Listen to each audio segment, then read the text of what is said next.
What's up, Maniacs, and welcome to Game Mania.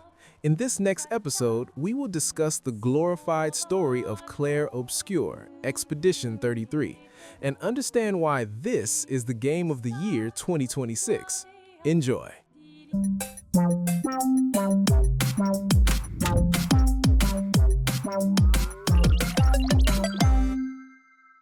In the world of Clair Obscur, Expedition 33, people do not grow old naturally, they count down. It is a world inspired by elegance and art by Belle Époque France, where buildings curve like brushstrokes and streets feel half remembered, half imagined. But beneath that beauty, time is broken, reality bends, and death is not random, it is scheduled. Every year, without fail, a massive black monolith standing beyond the city of Lumiere changes. Painted onto its surface by an unseen hand appears a single number. And when that number appears, everyone in the city who has reached that age or exceeded it simply vanishes. This event is called the gommage. It is not death as people understand it. There are no bodies, no funerals. One moment, someone is standing beside you. The next, they dissolve into nothing, erased as if they never existed at all. Memories remain, grief remains, but the person is gone. They do not fall, they do not scream. Their bodies fade like pigment wiped from a canvas, leaving behind empty space where a person used to be. The gommage does not discriminate, it does not stop. And every year, the number goes down. For 67 years, the number has steadily descended. 60, 50, 40, 33. And each year, the people of Lumiere live knowing their time is numbered, literally. 67 years ago, an event known as the fracture cut Lumiere off from the rest of the continent. Since then, the city has been trapped, physically isolated, temporally doomed, and psychologically exhausted. They believe the cause of this curse is a mysterious being known as the Paintress, a figure who paints the number onto the monolith every year. Somewhere beyond the city, past the fractured lands no one has returned from, she waits. Last year, it was 34. This year, it is 33. Humanity is being counted down towards zero. Eventually, humanity realized something horrifying. The Paintress could not be stopped from a distance, and so they created the expeditions. And every year, before the gommage happens, a group of volunteers leaves Lumiere. They're called expeditions. Their goal is always the same: reach the Paintress, kill her, and end the cycle. None have ever succeeded.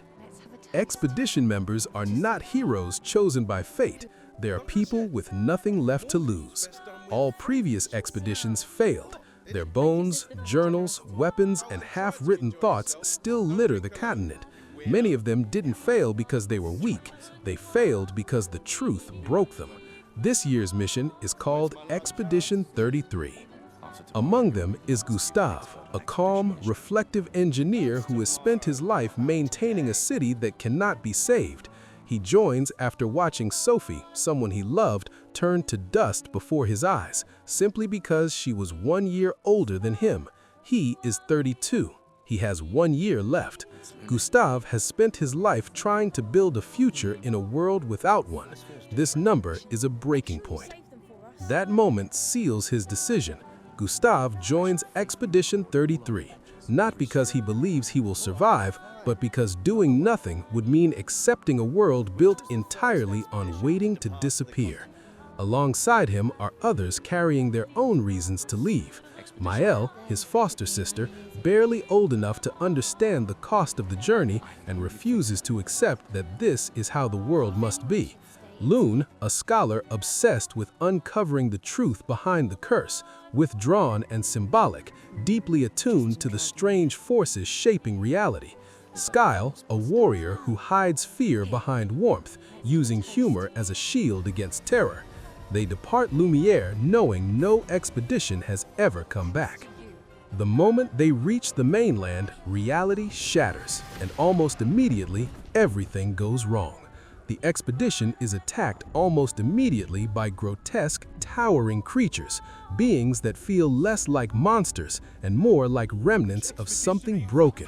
And leading the slaughter is an old man with impossible strength and a haunting calmness in his eyes. Within minutes, most of Expedition 33 is dead, but Gustav survives, barely. As he searches the ruined battlefield, he finds other survivors, Maëlle, Loon, Skyle, clinging to life. Maëlle begins to experience strange visions, a masked young girl and the same old man who led the attack, watching her as if he knows her. As the group pushes forward, they encounter a strange figure known as the Curator, a being who offers guidance, cryptic advice, and just enough help to keep them moving. He speaks as if he understands the world far better than he should. At the time, he seems like an ally, but the mainland does not give them time to recover, and the old man returns. In a moment that defines the cruelty of this world, Gustav sacrifices himself to save Maëlle. He dies not as a hero celebrated by history, but as another life extinguished mid-journey. There is no triumph in his death, no reversal. He simply becomes another loss, proof that resolve does not grant immunity. His sacrifice changes nothing except the weight the survivors must carry.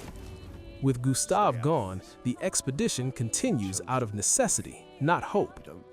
After his death, the expedition meets Verso, a man bound deeply to the curse they're trying to end. Through him, the truth begins to surface. The old man who slaughtered the expeditions, Renoir, he was not always a monster. Long ago, he was part of the very first expedition alongside Verso himself. He is Verso's father. Verso reveals that the Paintress is not some distant godlike figure. She is his mother, Aline, and the masked girl haunting Maëlle's visions is his sister, Alicia. The Descendre family were painters, artists capable of creating entire living worlds inside canvases. Lumière itself is one such world, a painted refuge born from grief, loss, and refusal to let go.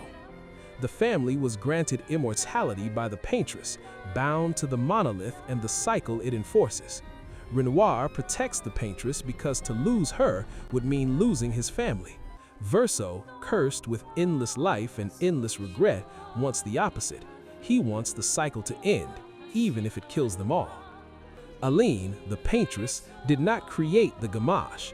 She painted the numbers to slow something worse, to delay total erasure.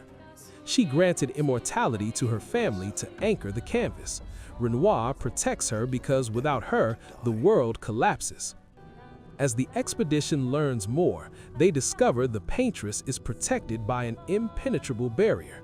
To reach her, they must forge a weapon powerful enough to break it. This means hunting colossal beings known as axons, ancient entities whose cores can shatter the barrier. Each victory feels less like progress and more like peeling away layers of a wound that never healed. Eventually, the barrier falls. One by one, the expedition defeats the axons, reforging their purpose with each victory. They are no longer just survivors, they are witnesses to a truth that has been buried for decades. Renoir stands in their way for the final time. He is defeated, finally laid to rest after decades of clinging to a world already lost. And then, the Paintress herself is confronted, and Aline falls. The number disappears from the monolith, and the expedition returns to Lumière as heroes. The city celebrates. For the first time in living memory, there is no countdown, no disappearance. People believe the nightmare is over. They celebrate the victory, but they are celebrating a misunderstanding. But salvation was an illusion. Hidden away, Verso finds a message left behind by Alicia, and with it, the final truth. The Paintress was never the true cause of the gamache.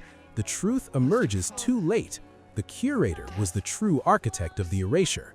The Paintress was delaying the erasure, not causing it. Now, with her gone, the canvas begins to fail completely. The real architect of the erasure was the curator. By killing the Paintress, the expedition removed the only thing slowing the destruction of the world. Without her, the canvas that holds Lumiere together begins to collapse. People don't disappear by age anymore. They disappear entirely. Lumiere is erased. Everyone dies. Everyone except Verso. And then the final truth is revealed. Lumiere was never a real place. It exists inside a canvas, a painted world created by the Descendra family, powerful artists capable of creating living realities. Aline, Renoir, Verso, Alicia, they were once a family in the real world. Their grief, love, and refusal to let go gave birth to the canvas and trapped countless lives inside it. Male is Alicia Descendra. Her identity was suppressed when she was reborn inside the canvas, her memories sealed away to protect her from the trauma that destroyed her family. As those memories return, so does her power. She becomes a paintress herself. By the end of the game, player must choose. If Alicia preserves the canvas, she rebuilds Lumiere. The dead return. Gustav lives again. But Alicia remains trapped inside the painting, slowly deteriorating, sustaining a world that may never truly be free. Or choose Verso, and the canvas is destroyed. Lumiere vanishes forever. The suffering ends, not with hope, but with acceptance. The real world moves on, finally free from the weight of a painted lie. Neither choice is mercy, neither choice is clean. And that is the heart of Clair Obscur Expedition 33, a story not about killing a god. It is about deciding which form of loss you are willing to accept and whether holding on is an act of love or cruelty. Well, with all that said, you can decide for yourself if this game is worth the game of 2026, and let us know in the comment what is your opinion about this. Don't forget to drop a like if you like my content. That will support me a lot. I wish you a nostalgic week, and tell me in the comment what story game you would like to see in the next episode. See you in the next one, Maniacs!